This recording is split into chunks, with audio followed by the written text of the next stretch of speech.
Lucas is a mastermind when it comes to marketing. He has helped me as a client and friend to open my mind up to different channels and possibilities. Thank you for all your kind help, Lucas. Keep being awesome. That is one of the several recommendations on my guests on this podcast. It's Lucas Walker, hailing all the way from Canada. Lucas, you're very welcome. Rian, thank you so much. And there's nothing like that sweet song of an Irish accent to really make someone feel welcome. I feel like I close my eyes and I can feel like the world's gone back to normal, and I just walked into a nice, warm, cozy pub. They say marketers are really good with people, and there's evidence of it yet again. Look, I do want to get into all that good stuff. Originally came across you on LinkedIn, oh God, probably 3 years ago from a mutual connection, John Barrows. Got a lot of respect for John. I do. I've been through Oh, his Filling the Funnel course about 18 months ago as the pandemic yep. hit. I have to shout out John because top three hardest workers I've ever met, top three just like kind, empathetic people. Just like behind the scenes, John is an even kinder and better person than what you experience. I can't say enough good things about John's personality and character. Just not nearly enough. Yeah, I was listening to one of his podcasts recently, and he was talking about like he opens his home to his friends who are going through shit times, and Yeah. he's just had 3 or 4 friends live there for several months on end, and then there's the most recent podcast. I don't know when this will go out in 48 hours. Is with talking about Tim Clark. the passing of his father. So yeah, Yeah. nice guy. Look, you grew up in Canada. I think you were Yep. born in Hamilton, moved to Toronto. I've got a couple of friends in Toronto. Yep. Um, How did you know I was if born in Hamilton? I bury that fact. I don't want people to know I'm from a mobbed up, dirty city. That's good. That's good research. And between that, I did a quick stint in Wyerton, Ontario. You might be familiar with the groundhog Wyerton Willie, the albino weather predicting groundhog. If you go on YouTube or uh, I'm not sure what streaming services it's available, but if you look up Letterkenny, that's Letterkenny country. A lot of the hicks and the jocks say, "How are you now, bud? Good and you?" So that's where I grew up a little stint before moving to the big city of Toronto.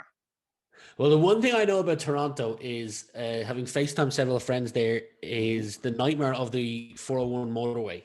I don't know Oh if yeah, you've been stuck on it too many times. tons. Like how many days of my life have I been stuck in traffic? Like it's taken like significant time of my life away.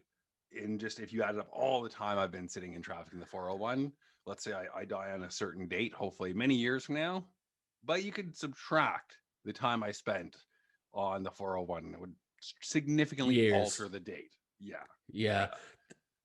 The 401 equivalent in Ireland is called the M50, Yeah. and if I'm visiting my girlfriend's parents, sometimes we'll go back and see her parents. I have to time my exit from work 30 minutes earlier, or Mhm. I'll be stuck for an extra hour and a half. So Yeah. I It's better. understand. And I'm sure that nobody wants to hear the stuck in traffic report, but it's if you're let's say you're wrapping up work at 5, if you're not on it by like 4:47, you might as well just wait till 6:37. You're Yeah. just sitting in bumper to bumper traffic. Hopefully, listening to one of our podcasts. Shout out to everyone that's stuck in traffic listening to this podcast. Turn up the AC. Don't get mad. You're gonna get home at the same time. Just chill a little bit. You're gonna get home at the same time. You might as well be relaxed instead of all fired up. Exactly. Shout out to those on the M50 and the 401. But Toronto, Yep. if someone was to visit there for an afternoon or a half a day, what one thing should they see or visit? You know, we have a pretty good amusement park just north of the city. If you want like a good time, you could go there and nobody really talks about it. There's some pretty big roller coasters. There's a horse racing track if that's what you're into. But the one thing, especially in summer, is there are just so many beaches. I live near a beach here, Marie Curtis Park. You go to the beaches or the beach in the East End, and it's just miles and miles of coastline along Lake Ontario. And to go full spectrum, like I said to another podcaster, Joe Rogan, it feels like there's 35 people on the planet. There's actually a guy in Ireland, a bus driver, who said when he was in Toronto, he thought it was on the ocean because the lake is that big. Like it's not a lake; it goes across. You can drive along for hours and still be on the coast of the lake. So it's just a beautiful beach city that I feel like a lot of people don't know that yet. And maybe I should be careful saying that too publicly because it's kind of undiscovered and I like it that way. So the beaches are fine. There's a little bit of litter, lots of algae and stuff. It's actually not that nice if you're coming to Toronto. Just go to the amusement park, not the I beach. think you're safe at least for another year with Toronto not letting people in for the current times. So Mhm. you'll get a couple of more months out of your well kept secret. But talk to me, growing up in Yep. Toronto, who do you think had the biggest impact on you? Oh, it's. I mean, it has to be my mom. Uh, so I lived with my mom, spent summers up at my dad's, and just seeing what my mom did as a single mom, just getting up every day to a job she hated and was underpaid for. I think that had a big impact on my work ethic. Like that's all that I knew. You just pack Mm, lunch and you go to work. I think my dad as well. He was a firefighter and then later paramedic. So just nice. like you and I think we have a bad day at work because a client's being a little bit bitchy. Uh, Yeah. it's just wait until you've gone to your third fire of the day, and like you're going on more oxygen tanks than you should, and they're out of whatever you need, and it's just like that's a bad day at work. You're getting called in the middle Respect. of the night. So I think that those two things, but then also really, in retrospect, my mom was an entrepreneur. She started a little side hustle of a boutique public relations firm for UK based companies that led to her writing a series of mystery novels set in North Wales. And I think that had a big impact of when you start something you don't know where it will take you. Like you listen to John's podcast. That was the first podcast that I launched and produced. Then I went on and did one at Gorgeous, and then I launched my own podcast network now. So I think that stuff like that, you never know where it will take you. And a couple of my friends, their fathers actually were starting their own businesses, and both followed a really interesting trajectory of kind of branching out from they didn't want to work for their dad. They could have worked, Mm, taken over their family business, but they started their own companies. And I just really remember I must have been 5 or 6 years old. And my friend's dad was getting a boom truck. So like a big flatbed tractor trailer or a lorry, you might call it with a crane on the end. And mm. I just remember him talking to my parents like when they're picking up, and he just said it's the longest week of his life. And just looking back at that, I think that feeling of that anticipation and that excitement of knowing that you're finally doing it yourself. When I think about sort of stuff from my childhood that really impacted me, I'd say it has to be some medley of those, a casserole of those experiences and those people. Yeah, you did give shout out to two friends before. One friend's parents who opened a stone quarry, and another one you just mentioned trucking. Yep. Interesting that you chose them because most And people, you when do I your ask them, research. You're good. I gotta up my game. most people when I ask them their early influences, typically they're taken off guard and they usually give shout out to their parents. I've got to ask you, you did give a shout out to your parents, your dad being a firefighter, your mother setting her own store that wrote books. Have you got family that goes all the way back to Europe, given the books that she Yeah. wrote? So it, so yes, my grandma and granddad, you can actually see. So that's from his bar in the back of the bell, and that's a patent that he has. Oh. But they actually came over on a boat in the 50s from the UK. But that's my dad's side. On my mom's side, it goes way back, pretty stereotypical Canadian. But because she started this PR firm, my mom lived in the UK in the 80s, and that opened. She just always loved it. That's where her heart was. And so she started the little boutique PR firm. And I look back in hindsight, all the things she did right. That it's like I see people like us talking about it on LinkedIn, saying, "Oh, getting on Google and all this stuff, just start a side hustle." And so she did so many things right. But then one of her clients was like a Welsh tourist something, and so she was at a dinner, and there was a draw to win a like a trip to Wales, and it was that trip that gave the inspiration for her first book, which ended up winning an award and getting her at St. Martin's Publishers down in New York. So you know the Flatiron building that's shaped like the triangle. Her Mm. publishers offices were there, and I think really in hindsight that like it really opened up my eyes that why not? My mom's writing books about the UK with a New York agent. Like That's dope.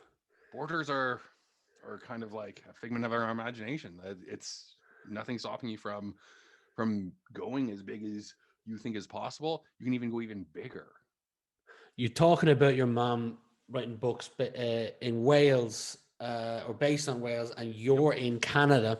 Yep. I can see from some of the stuff behind you, and I believe, if I'm correct, you've been to Paris to play basketball. I could have completely wrong with that. I I just seen a know. photograph before. So that was right around maybe like 2011, 2012, and the Jay-Z Kanye song Paris was out, and they had the line "Ball so hard," and I actually got a free trip to, or not a free trip, but as a social media conference, and I remember it was in Spain, and the client, I was working with the client in Spain, and they said, "Hey, can we?" Like, we'd love for you to fly out and do a presentation. I'm like, cool, me too, buddy. This is never, I'm not like, it's not going to happen. Like, the company's not going to fly me out. And so they had a conference and they flew me out. So I'm like, cool, can I get a return trip through London? So I went to Spain, like a few days in Paris to the touristy thing. And as I was walking back from the Eiffel Tower, I saw this basketball court, and I just said to the guys playing basketball, and I don't speak any French, by the way. And I just said, hey, can you get a picture of me just like shooting the ball? And they took the picture, and that's the shot, and that's where that picture came from. So the question was going to be, what's your favorite country or city that you've ever been to? I mean, city, I love Boston. Boston's Okay. got a Mhm. special place in my heart. Favorite country though, if I really, and I'm just trying to think, because before the pandemic hit, I was on the John Barrows esque world tour. I think I wish I got to explore Portugal a little bit more. I only got to go through the airport, and just everything just seemed really, really nice and just beautiful. Ireland, very beautiful as well. Um, There's I, a Portuguese island. It's off the coast of Portugal. Actually, it's probably closer to Africa, called Madeira. It's where the footballer Cristiano Ronaldo's from. yeah, That is one of the greatest places on planet Earth. yeah. So I'm gonna cheat and say Portugal, even though I didn't really get there. When I had that famous Portuguese chicken we all know about, it was a KFC at the airport. So that's one that a little bit of regret. I mean, France is always beautiful. Amsterdam is cool. Yeah. I'd say that Amsterdam, just to like, because everyone knows Amsterdam, and to go and be able to see and walk around the red light district and all this taboo stuff you've heard, and then you go and you see it, and it actually is like that. That's pretty cool too. It And is, then because I yeah. like barbecue, I got to shout out Austin, Texas. Yes. Good shout outs. Some other things I know about you before we move on to business. Patriots fan, Yep, a dog lover, yep. and I've seen a picture. I don't know if you're a fan of it or in the picture, but a UFC fan? Question mark. No, not really. A big Okay. Blue Jays fan. Big Blue Jays fan. Yeah, I've always had dogs growing up. New England Patriots again. Just liking Boston because I went to school or university in Nova Scotia. It was just sort of the local team there with a lot of my friends. So at university, that's what we'd watch on Sundays. Tom Brady was good as I was getting into the sport. Still is good, even though I'm not as Mhm. huge of a Patriots fan anymore. But yeah, if I had to pick my one sport, I'd probably say baseball. Like when you've read Okay. multiple books on teams that aren't yours, yeah, you kind of get to be like a little bit fanatical, a little bit of which is probably the lamest thing I could ever say about myself, but a little bit of a baseball historian. If you want facts, I could probably fill up about 30 minutes of just useless baseball facts. I've I've been to one baseball game. I whenever I'm in America, I'd say 80% of the time I'm in America, it's in Baltimore. So Yep, I've been to a game with the Oriole, if I'm yep. correct, or Orioles. Orioles. I think I was probably one of about 10 people in the stadium. So I've never been back to a baseball game. Yeah, Baltimore, they play the Jays a lot. And so in the division, you have the Yankees and the Red Sox. So the Red Sox, same ownership as Liverpool, always big payrolls, always good. Then you have Tampa Bay, the Jays, and Baltimore. I love my Jays, but we don't have a good record the last 30 years. All three teams Mhm. kind of suck. So I imagine you're probably watching my Toronto Blue Jays or the Tampa Bay Rays in Baltimore, if that sounds familiar. Probably. All I know is that I just use it as an excuse to drink alcohol Well, that's what it is. That's and why it's and hang out with beautiful. friends. Because if I say, Rian, it's 1 o'clock in the afternoon. Do you want to go eat some pizza, eat a bunch of popcorn, pretzels, drink 6 beers? You look at me and say, Lucas, I'm a self-respecting human being here. I absolutely will not drink 6 beers at 1 in the afternoon with you. But if I say, hey, Rian, you want to go hit a baseball game? Yeah, let's drink 6 beers, eat pretzels and hot dogs all day. For sure. What's so from a research, those things, baseball, Patriots fan, dog lover, what's one thing that you're into or curious about that not a lot of people know about you?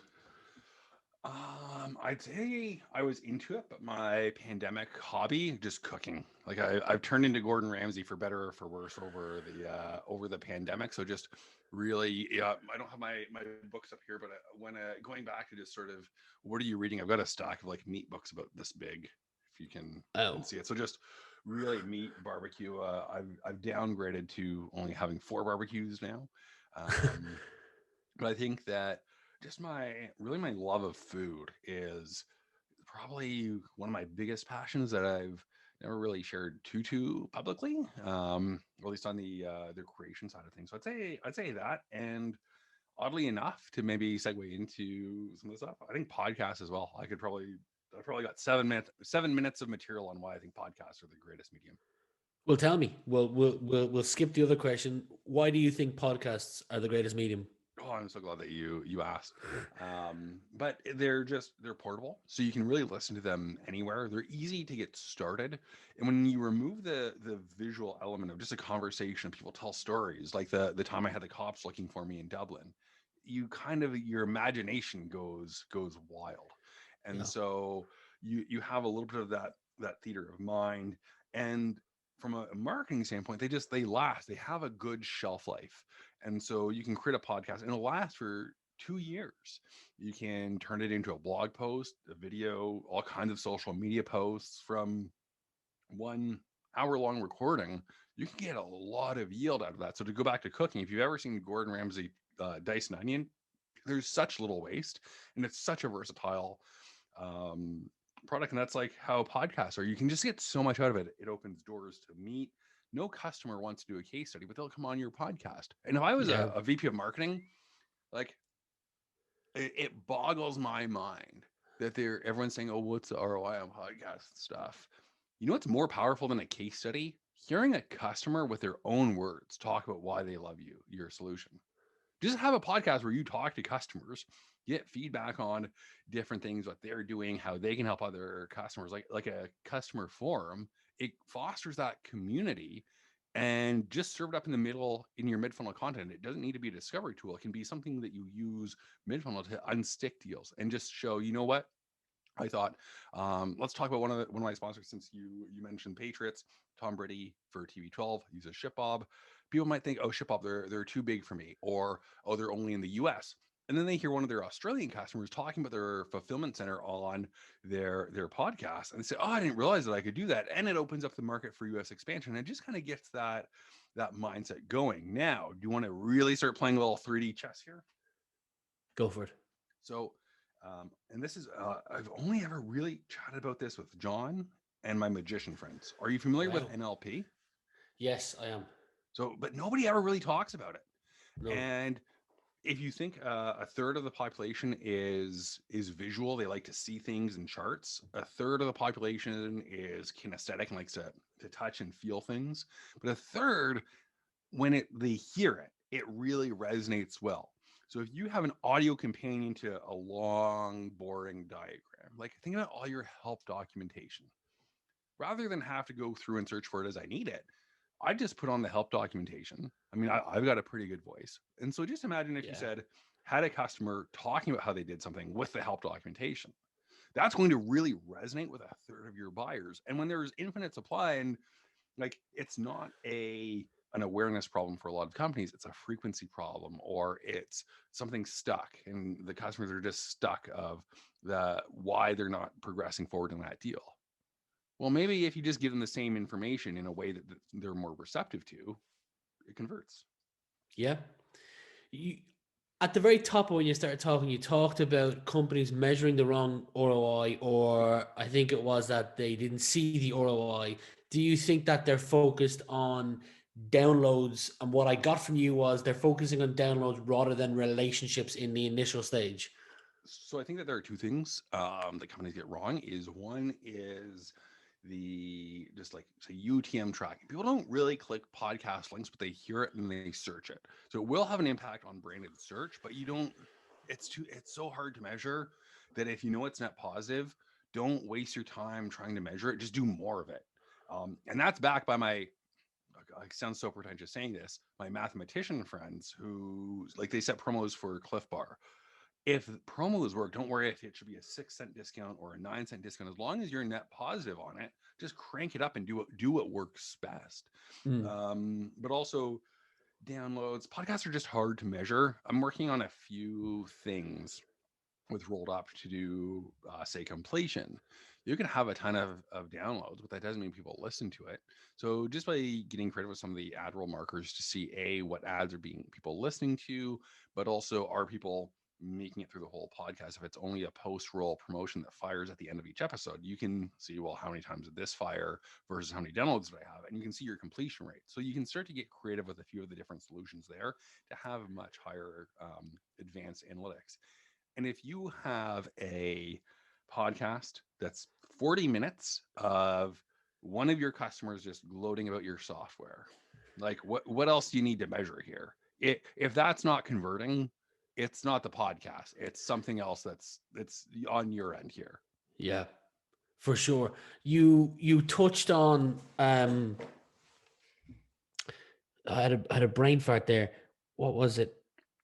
Oh yeah, you touched on how you could take podcasts and turn them into different formats of content because there's different ways people consume Yep. written, audio. One thing I've noticed from you is, and I want to get into this, is that you're not the host of just one podcast. You're the host of more than one podcast, and you're Yep. not the only one out there who I've seen do it. There's a guy called Doug Sandler, Yep. Turnkey Podcast Productions. He does multiple podcasts. Are you not afraid that you are potentially doing, I don't know the right word, so I'm gonna say damage, but that's not the right word. Like What I, cannibalization. what I mean by that is, um, if you're known for a podcast like John Barrows, the Yep. sales podcast, and then John brings out a podcast on, let's say, smoking weed, is he not Yep. diluting the audience because he's trying to build two separate audiences? No, and there will be overlap. It's interest based. So my pit stop podcast, it's short, it's tactical. It's I can do solo, talk to someone and just share a lot of like really tactical e-commerce advice.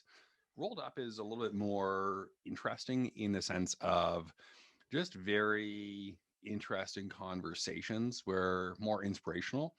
And so like they could go on the same schedule and on the same podcast, but rather than try to just use the John example to have my sales podcast as um, one item and then my smoke and weed podcast as another thing, or I could have my e-commerce podcast and my cooking podcast. The audience might overlap, but it's different things, and you don't want to intertwine e-commerce and marketing and then cooking and smoking weed because people like Yeah. then you're just going to alienate them. So it's really just better segmentation. Okay. Okay. No, a fair point. Talk to me about the two podcasts that you run. Brief Yeah, overview, exactly what they are. yeah. So Rolled Up is my flagship show. I kind of guinea pig on myself. So going back to Gordon Ramsay, I just and I know it's sound bites, but I love what he said about someone who they cooked a meal and he said, "You've never made this before." And basically the thing was, so you come here, you meet someone who clearly you know and applied to be on the show, and you use them as a guinea pig to see if something will come out right. I just don't like being using other people as a guinea pig. So I Yeah. like to see where I can push the production limits, go up a few shelves there. Really, a lot of overkill that's not needed. And then season 2 is going to be all about industries impacted by the pandemic. So I'm doing an episode on bananas and fair trade. It was like really cool, interesting stuff like Mm. that. And then Pit Stop, it's daily, it's tactical. It's meant to be almost searchable, like an index or a library where if you want some more SEO for your store, you can go and say, you know what? I'm just going to search for episodes with SEO in the title or in the thumbnail to just make it really easy to search. And then it's 8 minutes, and hopefully you get one or two tactics that you can use in your store to generate more revenue and profits. How do you come up with the topic? You've mentioned bananas. You spoke to me about another podcast that's in the works at the moment. Where do you get the idea for these topics? So my favorite way to do it, and this is actually what I did with John, was to take something that's existing but maybe not performing as well and say, would this be a better medium in audio? Do we really need video for this, like a Mm. conversation? And that's what I did with John with Make It Happen Mondays. Rolled Up is just I kind of wanted something where I talk to interesting people. I've met a lot of cool people in my time, so that's sort of what I where I use Rolled Up, and then Pit Stop This is what people are asking. It's if somebody's asking a question, there are probably other people who could use that as well. And then once you sort of get that flywheel going, people will start to approach you, which is nice. You got to be careful what you wish for, um, but that's really how I do it. And then I just kind of keep it on my sonar and say, could this be a cool podcast? So the next one that I'm launching under the Rolled Up Network is very e-commerce focus. It's called Bricks and Clicks, with a bunch of Mm. mathematicians who really talk about almost traditional marketing or trade marketing. And then I've got one. We're gonna do a test, a fashion podcast. So I'm just curious to see if that Wow. will translate. And then the one with Wes Barker. So going fast. You're doing a lot. What continues to drive you? Oh man, I wish I knew. So a lot of people have asked that, and I don't know. It's just my speed. Well, let me phrase it in a different way. What's your favorite aspect of being a business owner slash entrepreneur? Oh, you get to do things your way. Like Yeah. it's just if you want to do a podcast and you want to overproduce it, you do it. If you know that that podcast will perform better as a daily, you can say, you know what, let's cut it up into 3 episodes and do 3 a week versus just mapping it out and then having to really stick to a rigid plan and that flexibility to take control and change things as need be. So I think that's probably what I like, and just even working with others. And might be a follow-up question, but one of the challenges is keeping those standards, especially if it's your name and your face that's going on. One of the challenges of growth is, as I grow Rolled Up as a podcast production and distribution company, what happens if I've got 30 podcasts and like I can't list them all for quality. I don't know the guests or what's being said, if it kind of aligns with everything else. So I think that's one of the challenges I'm looking forward to. If you have any advice on that, or any listeners have any advice on that, I'm definitely open to it. But Well, that's certainly a challenge that I've come across, me myself as well, and it's only early days, but it's I'm a firm believer that you are um, recognized for who you're associated with. So if you're mhm, walking down the street and you're seen with a group of people who cause a lot of violence, you'll be put in that bucket as well. You yeah, may not cause the violence. And I'm also a believer that if you invite guests on and you don't necessarily align yourself with them, it can do more damage than good.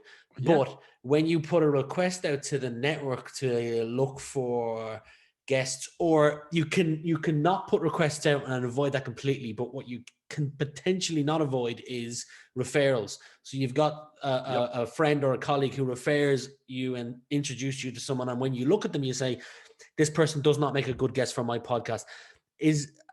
Is that something you faced? And if so, how do you overcome that? Do you say, "Hey, look, you're not suited to my podcast, but I know someone who I can introduce you to"?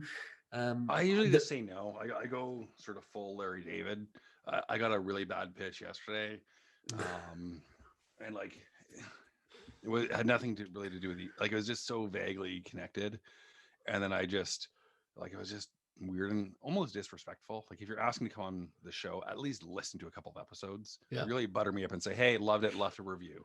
Hey, this person might be a good guest, or hey, I'd love to come on. I think just listening to other shows and other podcasts. I was listening to your show earlier, and I like the episode about CJ Walker, and I like those little shorts. But again, it goes back to, so that's essentially to your question of not over diluting. It's like it's like I took the shorts and just created a separate podcast with that, as to not have all the same. But and then I think just listening to podcasts as well and being proactive of saying, hey, you know what, this could be a good guest. I like how that sounds. Doing a screener call, especially for Rolled Up or anything that's higher, just get to know, is it good, or the conversation's good. So you might have someone who has a lot of charisma and charm, but you ask them a question and they answer very yes or no. They don't embellish it That's and annoying. take it and run with it. This podcast itself, I feel like, is going in so many different directions. It's hard to maintain like a straight sequence to it. But I guess that's the beauty of podcasts. You can go in several different directions. You've said one of the things you'll say is, if they're not a fit, is a straight no. We know that in sales, no is the second best answer you can get from someone. being ignored or ghosted is what you don't want to get.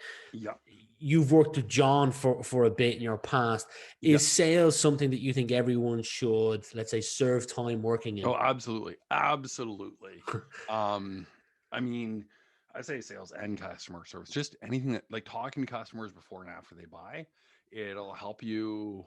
If you build products, it helps you understand what they're actually doing, why they're buying, and why they're leaving, or why they didn't buy. If you're in marketing, it's the same thing. What are they actually talking about? What do they really care about? But also just learning how to. There's so much psychology of it in managing sort of delicate situations with different relationships. It's not just numbers in your CRM. Ultimately, you're selling in B2B to people whose careers can depend on if you buy something, they buy something or not. And just really learning how they're also. I'm selling some stuff on Kijiji, Craigslist, Facebook Marketplace. It's nice to just be able to negotiate that a little bit more. If you're buying something and being on the other side of things, we all buy stuff. If you're haggling at the car dealership, it's nice to sort of know how they operate and what their levers are, so you can go on the other side as well. So you know how sometimes you say something and you're like, oh God, am I really that awful? Am I being a Karen? But I never buy software without at least asking for a discount. And it was funny, someone was saying no, and I was pushing back a little bit. And I said, so rather than give me 10% off to make me feel good, you want to have your customer support team have to deal with more annoying customers and tickets, and like you lose more in labor costs than to just give a 10% discount, make somebody feel good, have that dopamine hit. And this is another John thing about not discounting. He doesn't mean no zero discounts. We never discount. It's like, don't haggle on back and forth on prices. Somebody asks for a discount, say, you know what, here's 10% off if you sign up for today. Like, use it to push that along. Yeah. And like, so people feel good. Nobody wants to hear no. And buyers aren't idiots. They know the margins of software costs. If you can't save $2 a month on your infinite margins, like, why are you being so cheap? Like, when I need to talk to support, am I going to have to wait 72 hours for an email? Like, it's just, come on. One of the ways people talk about getting outside of their comfort zone is to do something that you're not comfortable about. And I certainly think that's a great example of asking for a discount if you're not comfortable, to build character, to get outside your comfort zone, to continue to push you Well, I forward. do it all the time. I'll go to McDonald's and I ask her if it's 2-for-1 hash brown day. And sometimes I get an extra hash brown. Well, Like, you can always negotiate. Everything's negotiable. the one I love to do, and I'll do it when my girlfriend's not traveling with me because she hates when I do it, is when you're going through the airport and you just go through fast check. Yep. If you act like normal enough, I'd say 75 to 80% of the time you'll be let through fast check. Yeah. Which, I do it all the time too. Like, you just sneak in. Like, I just, like, I shouldn't say too much, but like, you just walk in and just, like, hopefully there's not as much screening for VIP section. But by the time you get there, and you just, like, worst case, you say, oh, I could tell it was a family who doesn't travel. I just wanted to get through. Most people are understanding, but it goes back to a great book that John recommended, Influence. If you give a reason for something, like the photocopier thing, oh, hey, do you mind if I cut in line? I got to make some copies. Yeah. Oh, no, go, like, that will get you a more positive reaction than just cutting in line. Or, hey, do you mind if I cut in line? I only need to make a handful of copies and I've got a meeting in 10 minutes. People are, if they know the reason.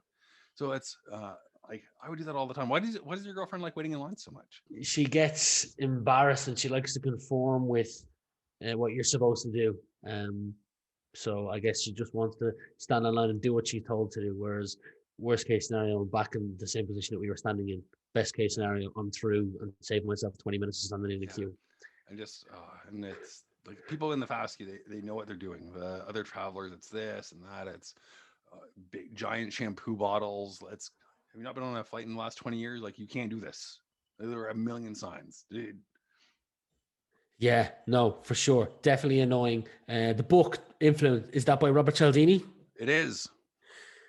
Yeah, great book, great book. I actually think he came out with a new version of that, or like rehashed it or something, because I saw his page the other day. We'll move on in a second, but a cool story to tell you is what's the tournament, the final of the NFL called? Super Bowl. If you think of Super Bowl in Ireland, the popular sport in Ireland is hurling. Yep. I think hockey mixture with that's field hockey for any other Canadians listening. Yes, that basically where men just beat the shit out of each other. Very different from field hockey here. Very different. For There's been sure. multiple sketches of an Irish guy coming to North America to play field hockey, and it's like a high school girls' sport. So completely different. We'll put up an image or a link down below if anybody wants to check out. It's the fastest field sport in the world. Fun fact. However, That's a fun fact. If you don't have a joke, at least have a fact. exactly. The final of that is in a stadium that holds 85,000 people. Yeah.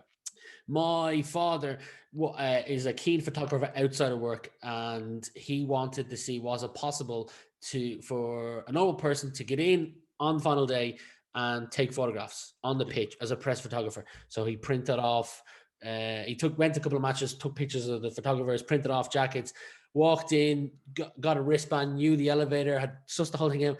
And I was sitting at home. I didn't get a ticket to the final, and I could see my father at the very end, standing next to the trophy, taking photographs of the players. And he wore a GoPro and a couple of other cameras and documented the entire thing. He has the video on private because he showed it at a couple of sessions before. We might need to, like, if anyone's listening and you just heard a giant bleep, you didn't miss much. There were no secrets given away. Exactly.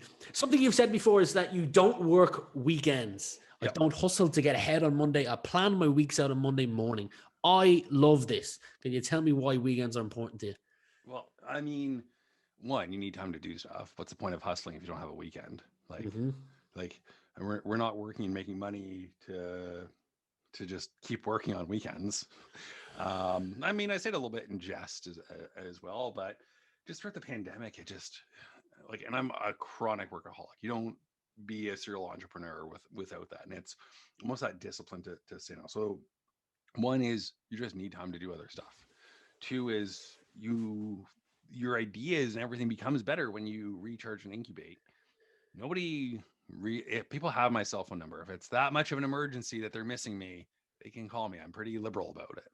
And then finally, it's just you need time for shit to hit the fan. If you're constantly going at 100% and you need to put out fires, now you're just creating more fires because you don't have that room to go. So it's not that I'm an anti-working weekend. I've worked a ton of weekends. Thought I would try not working weekends. I'm getting just as much done, and I have more time to do stuff. Yeah, I like that, and I'm of the same belief as well. You know, I work endless hours, but I do always try to switch off at the weekend because you need that time. And I feel that the time when you recharge, you actually get better ideas because your brain's almost relaxing. You do. They almost like it sands it down a little bit, just smooths out the rough edges. And so just how I've been trying to stack my weeks is Monday is all my admin stuff. Just kind of ease back into the week. Friday is just casual fun catch up meetings and just overflow time. And then Tuesday, Wednesday, Thursday, I'm in the booth. I'm recording like 5 podcasts today. So Tuesday, Wednesday, and Thursday, that's the time to really do stuff and just kind of almost like a water tower, stack your week really heavy Tuesday, Wednesday morning, and then just let it kind of trickle downhill the rest of the week. And if you do that, you let gravity do the work and you're good to go. I'd consider myself somewhat of an extrovert, but you mentioned you're recording 5 podcasts today. Have you found your ceiling of the max number you can record a day? It depends on how much work is done, how repetitive they are. I've loved this conversation. One is I'm just producing, so I don't have to do too much at the end of the day. And then others are quick hitting, and I know the content well enough that I can kind of go on autopilot. I don't like doing more than about 3. So that's sort of the limit to just recharge. You can do more, but otherwise they blur together and it's a little bit of burnout. It's almost like, you know, the little stick blenders that you can put into like a cup to like blend a smoothie or something. It almost feels like somebody just puts one of those in your ear, just a little bit, not total brain fry, but you really got to think about stuff if it's not laid out in front of you.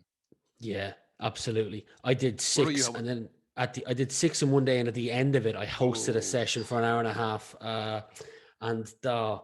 I was blessed that I had done my prep for the session and had the questions, and it was more so just an MC. But you could count to 90 seconds after that last one, and I was asleep on the couch. I didn't even make it to my bed.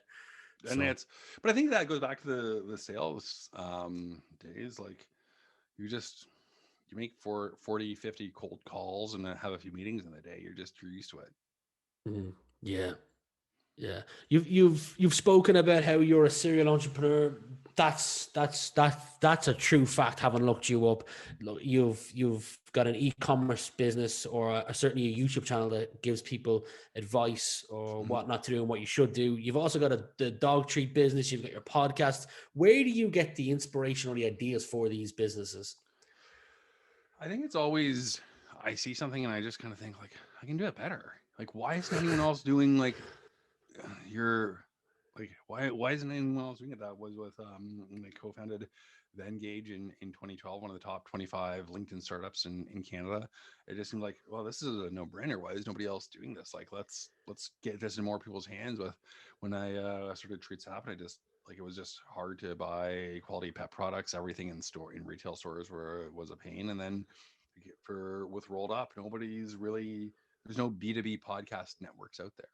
So there's just like yeah, it's yeah, the closest thing that I can think of is some companies like Drift that has multiple podcasts, or like John, where the different trainers have podcasts. It's sort of that little network, but there's no sort of one true B2B podcast network. So I figured why not start that? You're right, there isn't, because I have looked it up. Because I've gone all in on podcasting. I'm doing a podcast every single day, as in a new one comes out live every day. I'll record probably 2 or 3 a day. And I can see the growth in it and I can see the opportunity in it. But you're right, there is no network. And I've come across guys like Pat Flynn and a couple of others, but there's not a one network, as you say. Yeah. And if you want a good hack for if you're maybe backlogged on recordings or you want Mhm. to take a vacation, any podcast that you're a guest on, get some episodes for your bank and do some bank shows and split it into a part one, part two. That's not bad. I like that idea. Like Pit Solid. Stop, it comes out 4 times a week, but each guest normally has 3 episodes. That could be one long 45-minute dry podcast, so they split it up into 10-15 minute chunks. Yeah. Well, That's a that's a solid idea, because you could certainly do one 2 hour episode and split it into 4 30-minute chunks or whatever. Do the maths on it. I'm sure you've come up against challenges with the several different ventures that you've done over the years and are currently doing, but focusing specifically on the last, let's say, 18 to 24 months Yep. with everything. What's one challenge, objection that you've come up against that you didn't expect or account for, and how did you tackle it? I want to say a limited supply of hardware like microphones and recording equipment. I think that's not something I was expecting to see, and just being patient, waiting for more supply. I think that's like I've never gone to a grocery store and seen zero meat. So I think that just waiting for supply as consumer trends shift so much, I think that's a big one.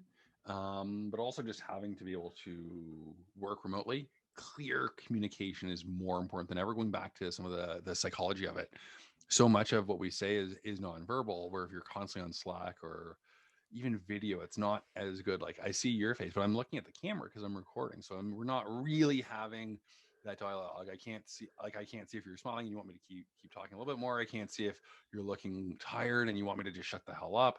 So I think that real time communication is different, and just really using your words wisely, I think, is probably a big challenge for a lot of people. You're the first guest to say that you're looking directly at me.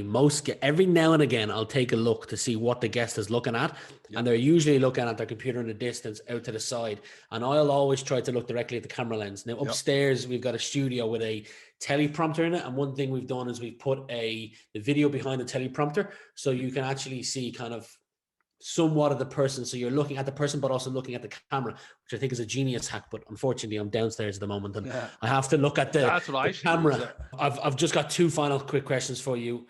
Your house apartment is burning down. All your loved ones are safe. Yep. What one item would you take with you? Um, I have a few very sentimental things from my childhood. Probably something like that. Yeah. It's pretty just personal, but just stuff for my family. It's nothing crazy or expensive that can't be replaced, but just something irreplaceable like that. I think I would say. I'd like you to imagine it's the end of the decade, so it's Yep. 2030. What would you like to be looking back on? You can answer this personally or professionally over what you've achieved over the last 10 years. Ooh, well, first of all, I hope I'm happy. I hope I haven't worked too much. I think just a lot of travel. If I could do a lot of travel, that means a lot of things went right. So I think that hopefully I've been to the island in Portugal, close to Africa, where Cristiano Ronaldo's from, and been able to spend some quality time there. So hopefully that, and just I think seeing everyone in person that I knew pre-pandemic and have met during the pandemic. It'd be cool if I got to just see everyone again. Yeah, I agree. Lucas, this has been a great 45, 50-minute chat. Thank you for your time today. And hopefully you do make it to explore many more countries and I have hope many more so. good memories of friends. And can I ask a big favor of your audience? Sure. If you're listening to this podcast on Apple and you have iCloud backup already, go to your podcast, leave a 5-star review. It helps Rian get more downloads, more subscribers, more listeners. And I'm sure on a sad day, sad rainy day, you like to go through and to see all the nice things people have been saying about your podcast. And if you're watching on YouTube, make sure you smash that like button, smash that subscribe button, and share this video with your mother-in-law.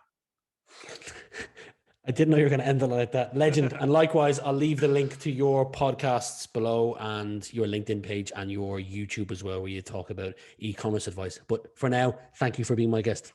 I appreciate it. Thanks so much. Cheers.